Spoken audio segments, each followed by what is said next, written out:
Hey everybody, my name's Adam Brous, I'm Scott Moppin. and this is Solutions from the Multiverse, where we bring you a new solution every week to your happy earballs.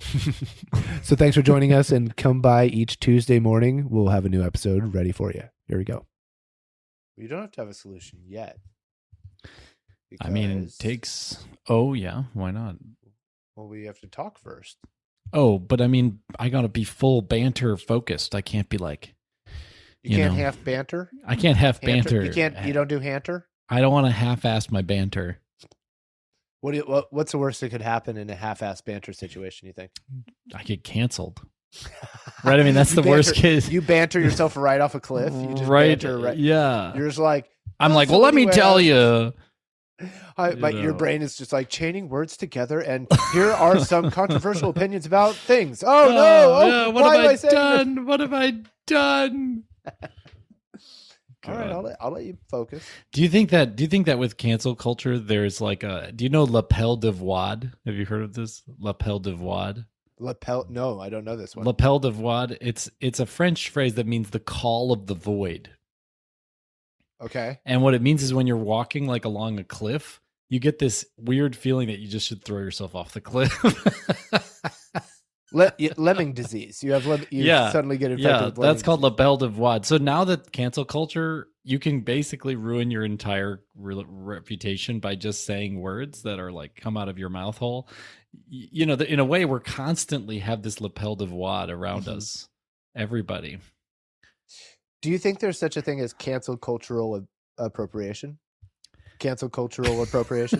What does that look like? What is that? I don't know. I'm just trying to smush words together and see what that would be. Cancel cultural appropriation. Yeah. So that's like, so I like appropriate someone else's cancel culture. Yeah. So you're offended on behalf of someone else, maybe? I'm trying to think of what name. I mean, I've heard of people talk about that. Like oh, that's, like imagine two white people and then one white person's like, you're being insulting, you're being offensive to Latinos, and it's like there's no Latinos here, right? It's like, but you should, right? So is that a permissive thing or not? Yeah, right. That's a good name for it, though. You can because then the other white person can be like, well, you're practicing cancel cultural appropriation, and then the first person would be like completely lost. They'd be like, I don't know whether to. Am I being bad? Or I don't understand which side bad? Of this thing is supposed to be the side of anything. And then it's just two confused white people standing around talking they just shouldn't be talking. Well, and then you just tweak their nose, you grab their wallet, and you go, gotcha, and you run away the other direction while they're confused. Gotcha. Yeah. Oh God. Just scamper off with a few bills. Gonna take those dollar bills, y'all. Is that cultural appropriation? What I just did there? I don't know, but I feel like I need to cancel cultural appropriation. Yeah, you are about to cancel cultural appropriation. I'm just like, how do I sign off of let me Google how to sign off of a Zoom call permanently so that it never comes back. What do I...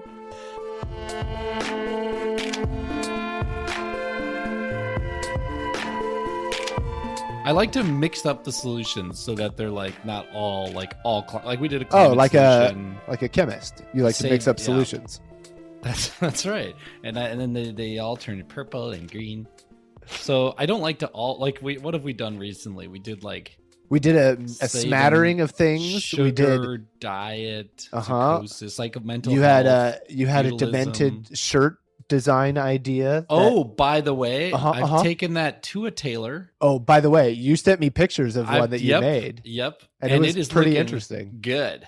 Okay. It was remarkably easy to accomplish. When you were explaining it to the tailor, were they cutting you off? Like, yeah, I know. So I didn't make the Little Caesar, and I didn't make the Pharaoh. Okay. I made the muscle shirt, the simple, the most sort of simple one. The Batman, flap. And all I had to do, I didn't even use a flap. All I had to do was cut away cloth and then reattach it on the front of the shirt. Yeah. So for listeners, we're talking about an episode maybe 3 or 4 back where it was solving sweat about how you can affect climate change with doing less laundry with a different design of a shirt. But yeah, shirt continue, design. yeah. Yeah. All of that makes perfect sense, of course. But of course, you'll have to go look back at and it. listen. But anyways, I will have that today. It's done. Today? Yes. So I will go and get it after we're done recording.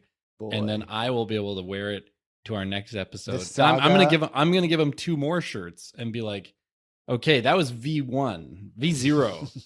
Here's 2 more shirts. I'll pay. He's charging me $25 a shirt, so it's kind of an investment. But I'm willing to pay $200 for this idea, right? Okay. So I'm gonna give him 2 more shirts, $50, and I'm gonna say, okay, you did the first one, and we're gonna try it on. And it's like, well, does it work? What can we make better? Here's 2 more shirts. Make another one better. Come back, try on again. Okay, make a third one better. And the third one is going to be like a grand slam. I'm convinced it's going to be like a total iteration. winner. You're all about iteration. And then I told him I'm going to bring him all the rest of my shirts, and he can just alter them all to be like this, because this is exactly what I want. He's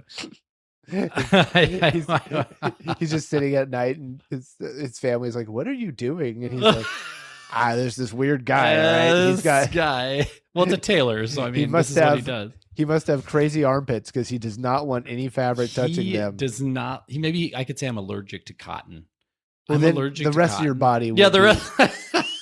He's like, you don't like have vampire burning going on your back there, homie? My whole body would be covered in hives, right? I'd have to wear like wool, and I guess if you were allergic to cotton, you'd wear silk and wool and stuff. That's true. You said your idea was Children's Bill of Rights. You had an idea for more cathedrals. You had an idea. Oh yeah, we did a bunch of little ones. Yeah. So we've got a lot going Okay, on. I think I'll do you're not a huge God fan. So I've got one that goes I'm not a huge God fan. Yep. And me neither. And so I've got one that goes along with that. I've got one that I've got a good atheist idea. Oh, okay. Okay, a big one.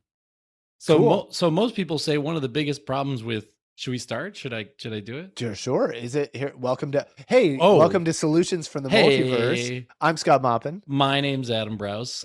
And we come to you every week here for a little chat where we talk about a new idea from Adam's bag of tricks. Yeah, I'm a professor. Scott's a comedian, and we just keep it light and have fun and talk about totally new ideas. Which I've found there's like nowhere you can find new ideas. There's no like dedicated. There used to be TED. TED used to be you want new ideas. Ted dead? TED is dead. Ted's dead. Baby. Oh man. Baby, Ted's dead. Ted's dead.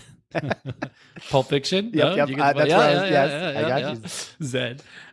So Ted's basically dead. They basically just say ideas you already know mostly now.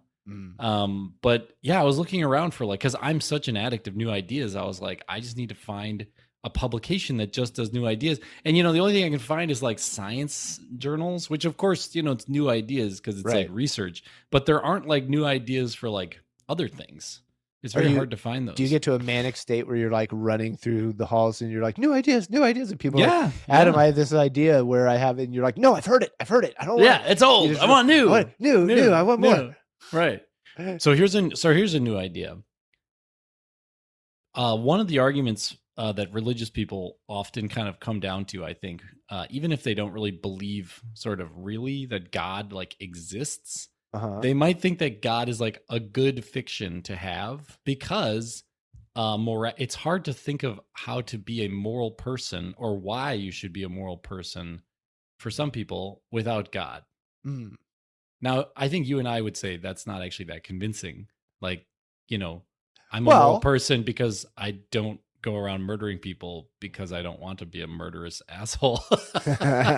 Like, I don't need God to like make me not, But a lot of people say that. Yeah, you're describing what's kind of like a placebo deity, where you're just like, I believe in an uber parent who's going to punish me if I do wrong, and that keeps me on the straight and narrow. Right. Or maybe not even me, maybe like criminals and stuff. Like, hey, we need to like punish criminals, and if we just say we're going to punish them because we don't like them, that's like not as like convincing as we're going to punish you because an almighty deity says that like the actions you took are like inherently, this sort of against the deity's laws. Then you just get that begrudging like, this is going to hurt you more than it's going to hurt me. I'm not going to enjoy this, but I just have to for your own good. And also, what about on the positive sense? What about times when the laws are evil? And you need to say, I'm going to break the laws deliberately because they're evil, like racist. Like if you had an apartheid South Africa, right, and you were like a religious person, you could be like, no, you are defying God's laws. Even if you didn't believe in God, you'd want something, you'd want some grander arbiter of what was moral right. than just what, people had agreed on or some tyrant had sort of said is the law. If I were to be and I'm probably out of the age bracket of this now, but if I were to be conscripted into military service at this point, yeah, I feel like even though I'm not a believer of religious things, I feel like my first stop would be like, I can't go there because of it's against my beliefs, religious. Yeah. Yes, exactly. I'm like, so this is the story of my dad. So my dad was a conscientious objector to Vietnam. Okay. And he got his full conscientious objector status, which was quite rare at that moment. It was like that's like an official. Hold on. Forgive my ignorance. Conscientious objector isn't something that you just self-label yourself as. No. Like I'm vegetarian now, or what? It's like an official. You have a. It's an official status. Okay, it's a designation that the federal government gives you. And if you have it, it's called your CO status. If you have your CO status, then you cannot be conscripted in the military, but that you can still be forced to do civil service for 2 years or 3 years or whatever. So my dad, which seems fair, honestly. Yeah. So my dad, honestly, if I'm going to be conscripted, which I can sort of accept a trade-off, like where they're like, you get a lot from society, maybe give some back. Like, and if you're not going to voluntarily, let's make it mandatory at a young age or whatever. Yeah. I get that. I just this was just for the war. This was just. For the I'm like, but I'm like, I don't want to fight. I don't want to shoot and violence people, but like, I can shore up and do home stuff and build sandbags and keep places safe and. Yeah, and that's what my dad did. So he did actually community health work in Detroit. Okay. And his main job was they actually gave him a car to drive around, and of course it's Detroit, which was great. They've given everyone cars. So he got a car, and his job was to go around and give tuberculosis medication to black people, essentially in the ghetto of Detroit. Wow. Which wasn't nearly as bad as it was now. I mean, the ghetto in the 60s was like, a bunch of middle class families, Sure. But now, it's a sort of segregated part of Detroit. Well, it wasn't legally segregated, but no, I know. They had agglomerated into one part of Detroit, the black people. What? And in the 60s, there was heavy racial segregation in large cities? I'm shocked at that. Right, exactly. Oh. So he would go around and give people medication, and then that's what made him want to be a doctor. So then he became a doctor after that because of his community health work that he did. Anyways, and he became a CO job. And here's the thing. Here's the thing. The way he got his CO status was because he wasn't Catholic anymore, but he had attended the seminary for high school. And so he was like on the track to being a priest and then stopped and kind of became a hippie and kind of lost connection to the religion and didn't really love Christianity very much anymore. He's more of a Zen Buddhist, more of a kind of hippie. And then did he have long hair? Yeah, he had long hair. I think he wore a leather jacket.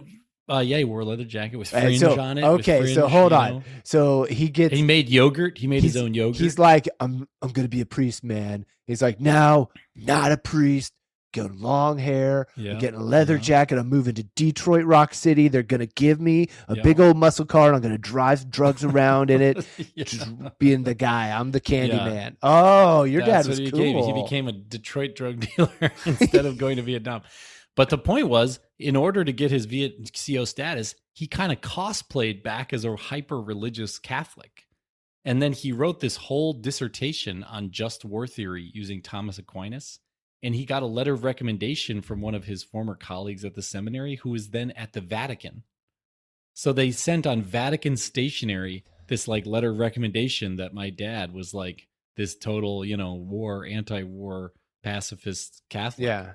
And then he got his CO status from that. So he did exactly what you would do, which is sort of, It seems like it should be easier to get that official stat. Hopefully, because not everybody has those connections. I'd be able to get it really easily. Well, of course, your dad is Dr. Detroit. That's right. Legacy.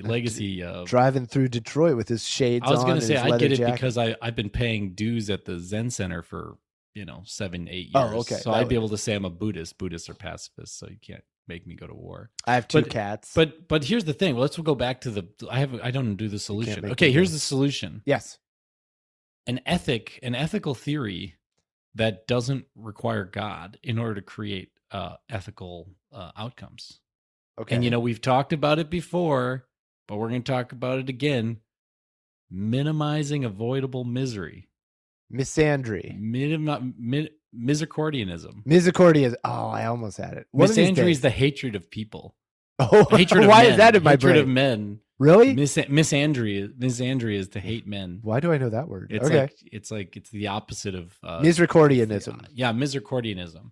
So this is the idea. So this idea comes from biology, from nature, from evolution. Okay. And so instead of having to rely on like a deity that's supernatural, you can show that human beings are actually wired by nature. It's our nature to try to be instinctually motivated to reduce avoidable misery. Sure. And there's caveats to that. What does it mean to be an avoidable misery versus an unavoidable one, right? What's misery versus just like,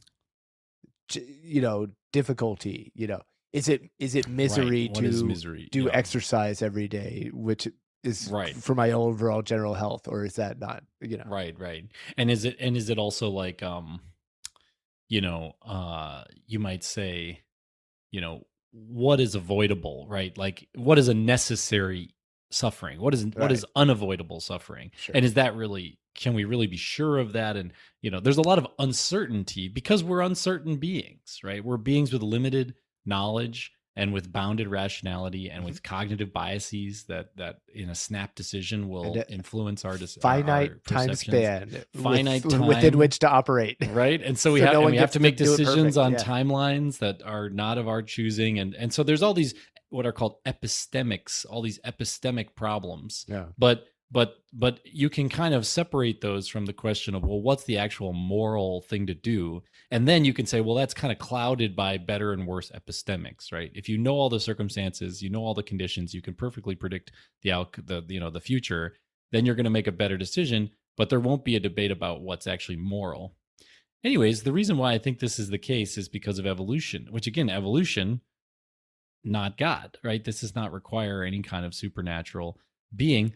Nor does it require any kind of weird, like, sort of theoretical, philosophical thing that you have to sort of believe kind of on faith. Like, for example, Kant also tried to create an ethical theory to replace God so that you didn't need God and you could still have ethical decisions. And that was called, as you know, the Kant's golden famous rule. theory. No, that was Jesus. That was God.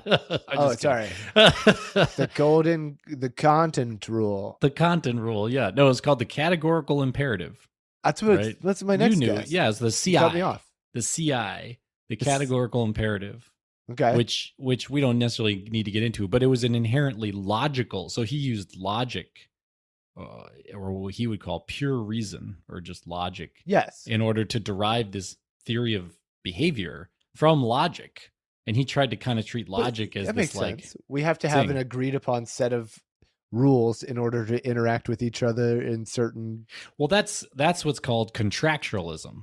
Okay. So what you just described is contractualism. We must have sort of rules that we use to kind of interact with each other. That's what and therefore good and evil comes from those contracts. But then what about evil contracts? What about evil laws? How do you find out if a law is evil if you're always bound by the contracts that you're in? A lot of ethics feel like, to me, they evolve naturally just from like practice. Like you're like, oh, I like the freedom to have things and leave them here and then be able to go out and not have everything that I own with me at all times. Mm-hmm.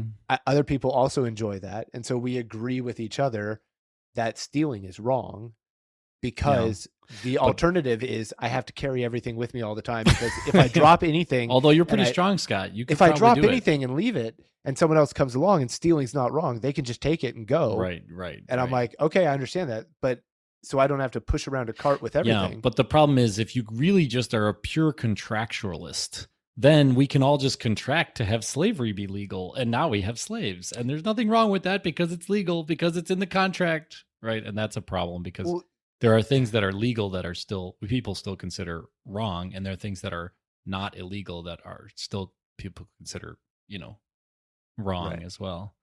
Like even if you don't have a law against certain things, people still think it's wrong. But I feel like we can't contract a bunch of people into slavery without like completely like the we in that needs to be everybody. So you can't put a section of your we.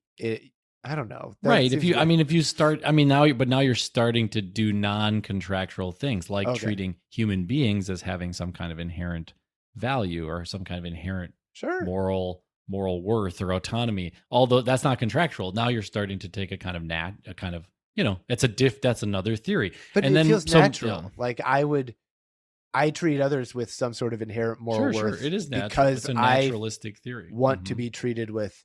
I extend the behaviors. I'm an animal, right? I extend the behaviors I want to receive.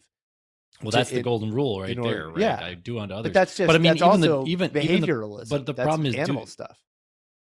No, animals just take what they need and kill things, and they don't care. Like my cat just rips, if a bug gets in the house, he just rips it to shreds and like eats it for fun.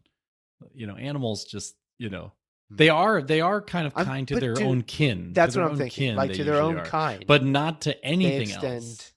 Well, to other, not to any other being. Well, sounds like humans. I mean, no, human beings are quite interesting that way. That's what that's what cats and dogs. But that's what rough on. So that's what this cows. Well, and chickens, more or less. Well, I think this gets into the question of unavoidability, right? Okay. I think we say it's not nice to be a butcher, but then people think, but we really got to eat, and people are going to eat meat because it's an extremely energy dense. It's like the most energy dense form of food in existence, right? And so people are going to eat that. Someone who can, operate. So somebody's got to do that, and so it becomes a kind of unavoidable. Now, if tomorrow you said we have lab grown meat and it costs exactly the same and it doesn't kill animals, a lot of people would be like, that's better. I mean, if it literally was indistinguishable, they would just say immediately, yeah. Would you eat lab grown human meat? Oh my God. I was just listening to a podcast about this on earlier this morning. I don't think I would because you have to think of the downstream effects, right? So if I'm eating human lab grown meat and then other people know that, there's all kinds of risks to my status and but I mean, it doesn't actually matter, right? It's just proteins. And if it was lab grown, it doesn't matter at all. But it would have all these connotations that would have negative effects. So I wouldn't do it for that reason. That's what they were talking. They were also like, I worry about weakening the barrier between that taboo and making it seem. Let's not weaken the let's eat people cannibalism taboo. Barrier. Sure. Let's soften that a little bit. If there's one thing we need to soften in the world, it's not racism or, these things. It's the cannibalism taboo. The state has been controlling us too long. Yeah, the deep state keeping holding us back. Keeping us from eating people. Come on. Here we the solution for today, Scott. Cannibalism. No, what? Hey, no, I'm really glad we are in separate cities right now. Right. Did you hear about the cannibal? He passed his brother in the woods. Oh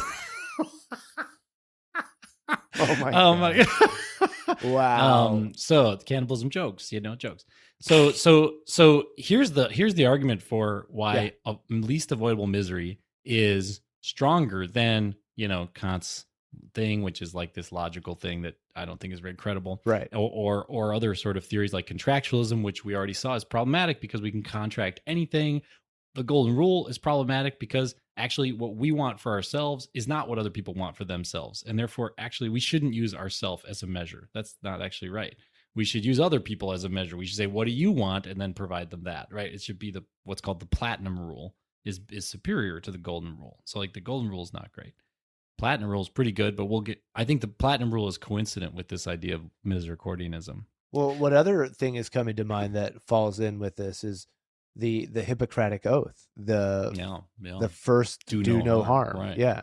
Right. Which is like not focused. That's more the intent than the impact, where it's like, I'm not trying, harm could happen obviously, but I'm trying not to, but the problem is what about when you do need to do harm in order to make the best outcome still occur, the least miserable outcome still occur. You need to do some deliberate harm. Trolley problem, or like abortion for the life of the mother. There's lots of let's make it way less theoretical. Well, I mean that's not theoretical. That's like what people fight about now, right? On the laws are fighting about this. But yeah, if you think, well, the mother's going to die or the baby's going to die, and it's an either or case, and it really is either or. It's not like some imaginary maybe trolley problem. Like it really is. people are like, well, we don't know the baby, we do know the mom. That's what a lot. And so there's more suffering involved in that. Anyways, complicated issue, but it does come down. Yeah, at some point you have to face these really complicated and fraught issues, and people won't necessarily all agree. But you have to see whether you can make a better case. But let's get back to the biology of it. So why would it be our instinct to reduce avoidable misery? I think it's very easy for people to say, no, our instinct is to be selfish jerks. That's our instinct. And actually it's only society and maybe our contracts and things like, and fear of punishment that actually make us behave well or something. But that's not true though. That's not true. If everyone was just behaving well because of fear of punishment, society would like immediately grind to a halt. Right. Right. Because it's too expensive to police everyone. Every single person would be like, need another person to be a policeman to like watch them. Otherwise they would just constantly, cheat and fraud and steal and kill and do stuff for their own self-interest. Sure.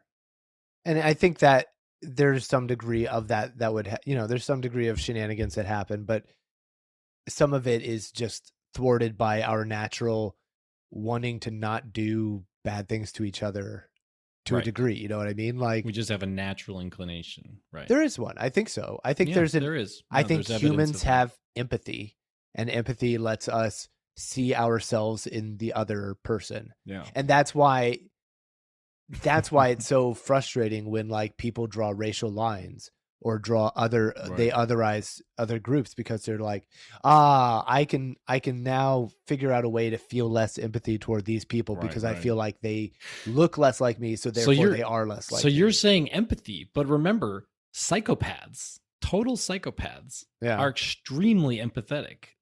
They know exactly what their victims are thinking and feeling, and then use that to manipulate them. Right. And kill them and, take advantage of them. So actually empathy itself, not actually a moral thing. It's not, that doesn't lead to greater moral behavior or is kind of some impetus to moral behavior. You need something in addition to empathy in order to make it actually moral. And actually you don't need empathy if you have this other thing, which is what I call misericordia. Misericordia, the urge, the feeling of distress at the distress of others. You feel distress. Yeah. It's like distress resonance. Sure. You feel distress because they distress. Okay, so here's where it comes from in nature. And we already talked about it a little bit. Animals feel it for their young and their kin. This is well documented. This is called the Hamilton Rule. The Hamilton Rule says that in nature, I would die. Any animal would. The joke is, I would die for 8 of my cousins or 3 of my brothers. But you have to say it in like a snappy rhythm, right? If it's the Hamilton Rule, I would die for 8 of my cousins, 3 of my brothers. Yeah, there you go. It's not that Hamilton. It's a different Hamilton. Fine. It's a biological, ethical rule. But so this guy, Hamilton, $1 billion. He figured out that animals show concern. Like they will take sacrificial, risky behavior in proportion to the thickness of the blood they share with another animal. So if it's like your brother, you'll take way riskier behaviors to help the brother. But if your cousin, you'll take way less risky behaviors. This is true. I mean, in my real life, I would also think this checks out. You know what I mean? As humans. Yeah, blood is thicker than water, But for animals, it's like this is the law of the jungle. This is the reality. But with humans, it seems like we evolved to have this misery for the misery of others to extend beyond our kin. Sure. So we seem to have misery for the misery of any being that appears to have a mind.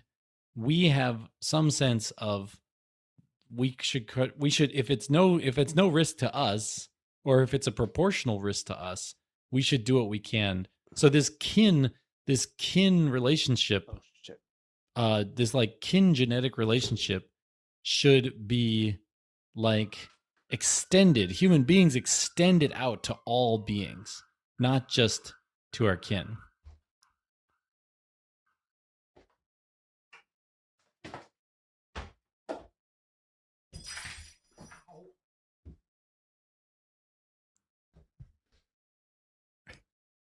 Sorry, my cat corn dog was getting into a bag. It's okay. That had food that's in plastic containers, but apparently not strong enough ones. Strong enough. Corn dog has powers. He's very good. Yeah. So yeah. Okay. The way we can illustrate this is, there's a classic ethical scenario, which is the drowning child scenario.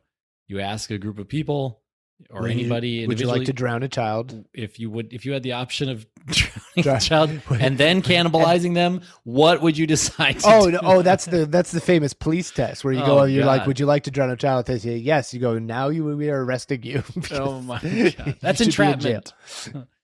So most people who you ask that, they'll say, I would help the child. I would jump in the water and help the child, even if it would hurt, destroy my expensive shoes, ruin my expensive clothes. Even if it would destroy your expensive shoes, you would save the child's life. Because you say it's worth, your shoes are $500, your suit's $2,000, you got $2,500 worth of clothes, and you're on your way to a job interview. If you jump in the water, you're not going to make your job interview. You're probably not going to get the job. It means you're going to be out a few months' salary because you got to keep looking for another job. Yeah, plus you're wearing $5,000, and apparently you're doing okay in your previous job because you're wearing some snazzy outfits. Well, you try to keep the reason why you keep that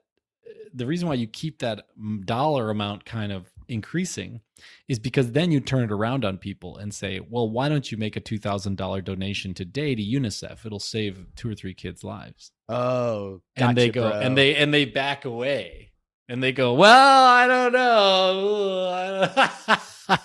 But you say if the kid was right there and you were there and they were there and you could do something, then people are like, I would just do it. I'd do whatever it takes. Yeah, well, you're like, is someone going to whip out their phone and video me making a donation to UNICEF? And is that going to be on the evening news and make me like a really cool person? Well, you think they're thinking that? No, people don't say that. They don't say, I would do this because I would look cool. Well, the sociopaths do, but most people don't. Oh, whoops. Scott's outing yourself as a total. So you're the opposite of a sociopath. Yeah, no. When I see a drowning child, my first step is I go, "Hey, everybody, come here. Yeah, look what I'm gonna do. Who has a camera? Who has a camera? I'm about to go say, hold on." And then I yell down to the kid. I'm like, "Just chill out, dude. Right. I'll be there. Right. Just do something for yourself." And then I like gather the group, and then I dive in and make myself.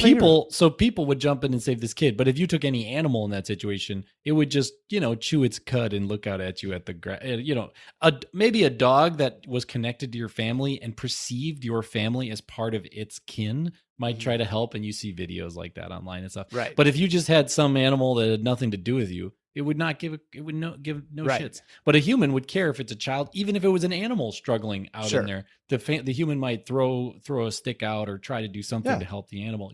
So humans have this thing that other animals don't have, which is this urgency, this panic that other animals only have for their kin's well-being. Humans have for not only our kin, but other humans, and not only other humans, but other animals, and not only animals, but for even abstract beings like nature or the souls of our ancestors or our souls after death. If we believe that our souls after death have a mind and will experience suffering, we will take actions today to try to prevent that suffering of our soul after death. It's very strange, but we do that. We have this panic instinct for reducing suffering.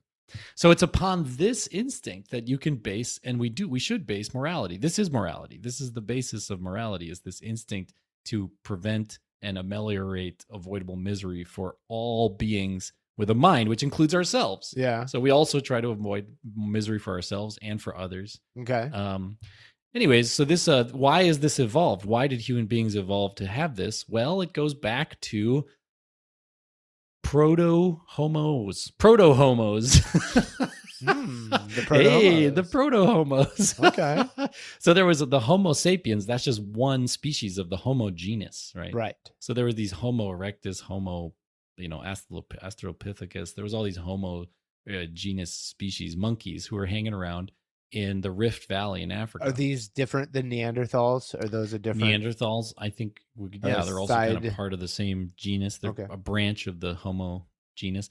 So all these different homos were walking around, and And what was happening was there was the Rift Valley in Africa had what's called called the climate pulse theory of human evolution. Okay. Which I'm sure you're familiar with. Of course. Of course. So basically there was climate change over tens of thousands of years. Oh, you're going to keep talking about that? Yeah.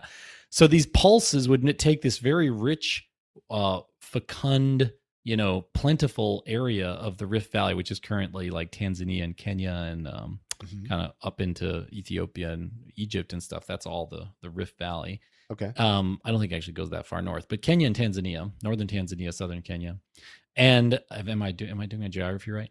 Anyways, that area, especially Tanzania, that's like where Homo sapiens and a lot of Homo genus species evolved. And it was partly because people believe it was because the climate changed and would go from wet, plentiful to dry savanna with not plentiful resources.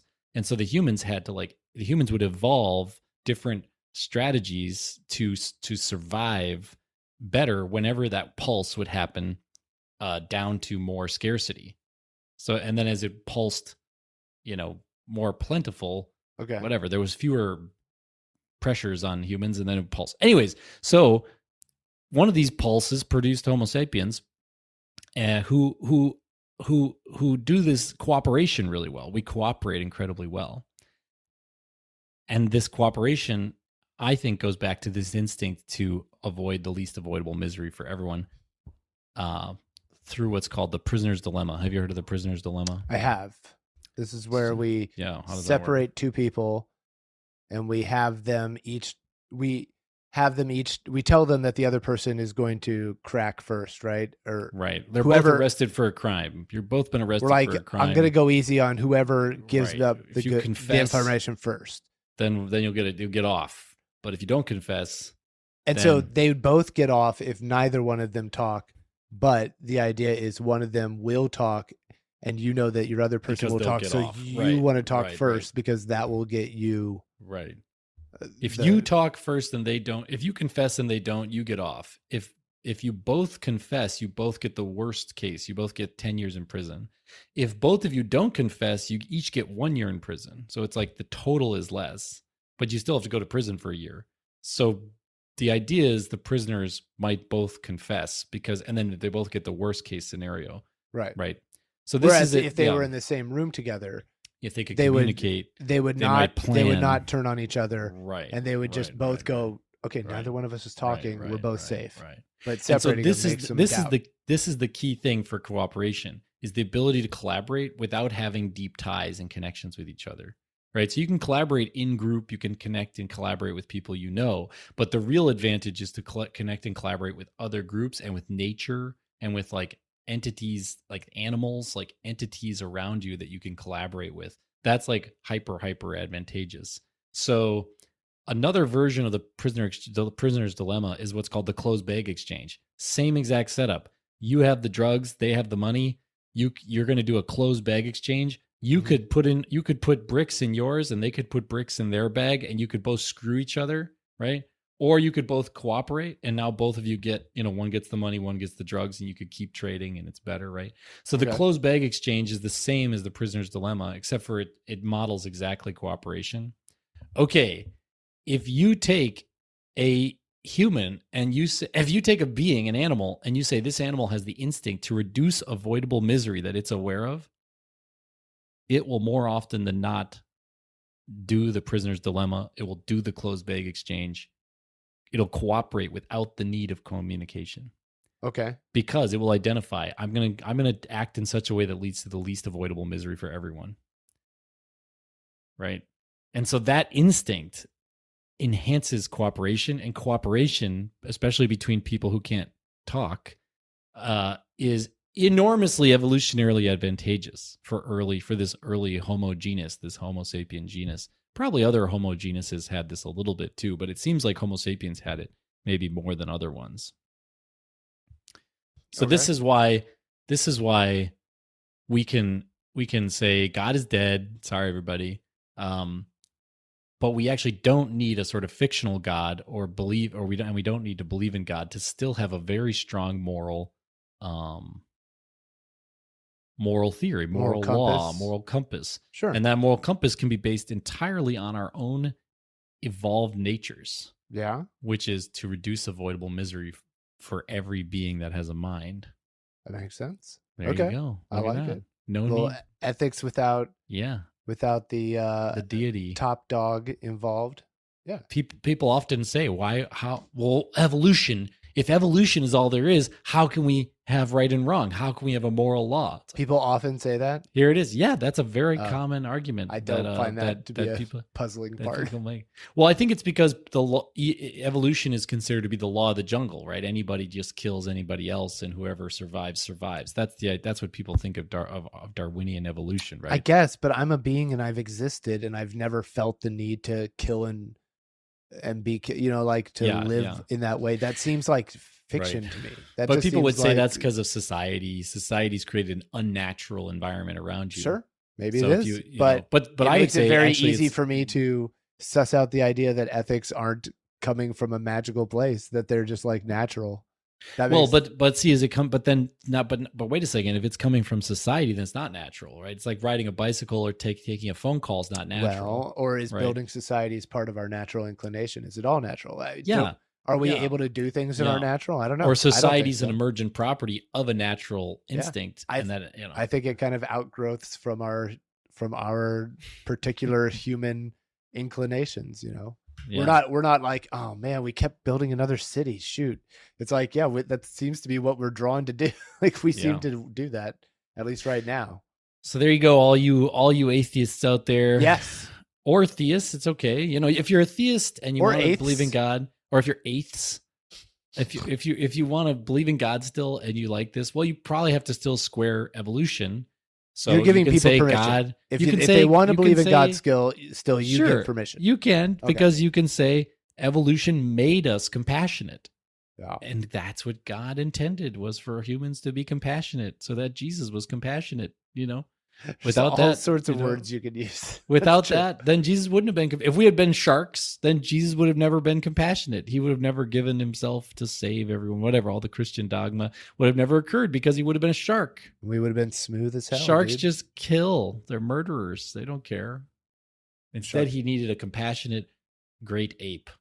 And so evolution, God did it so evolution would make a compassionate great ape, which is the human being. So anyways, the other side. That's the solution. If anybody wants a little theology / ethics, rework your ethics from the ground up. And you can read my book, The Future of Good, which talks all about this. And I talk about the neurobiology of how this all works and how it evolved through the amygdala. And I cite all the research around the amygdala, and psychopaths who have repressed amygdalas is evidence that this is really the way it works. You found out your psychopath information by going and like interviewing Hannibal Lecter style, like going to a room with crazy leather face, the masks. Oh, okay. Yeah. Actually, the research, a lot of it comes from Madison, Wisconsin. UW-Madison, there's a lot of psychopath research. Maybe it's because they have that murder lake that their city is surrounded by, where people kill each other in the moat every so often. I don't know what that is, but sounds like that might be the cause. So yeah. Well, cool. All right. Thanks, God, for putting up with my philosophical ramblings, but I thought it was ethical of me to do. It was compassionate. It was deeply compassionate. That was my way of I don't know how to good deed. My good deed for the day. I was avoiding. That's your misericordianism. Yes. Being misericordian. Yes. There we are. It would have caused me so much suffering for you to be like, I didn't want to do that. I can't put up with this crap. Can I just say, you're welcome. Thank you. All right, and thank you everyone for hanging around. That's right. Enjoy the solution. Never before heard of theory of ethics. Indeed. We'll see you again next time. All right, take care. Bye-bye. Bye.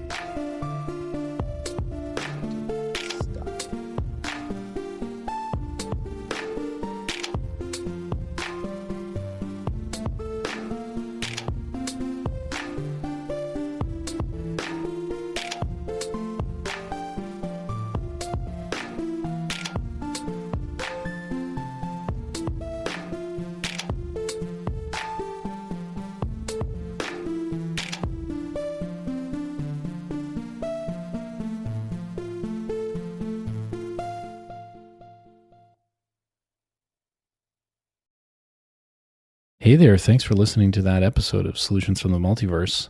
Yeah, we're back with a little after roll. Hello. Hey, after roll. Roll that after roll. So basically, we want you to subscribe.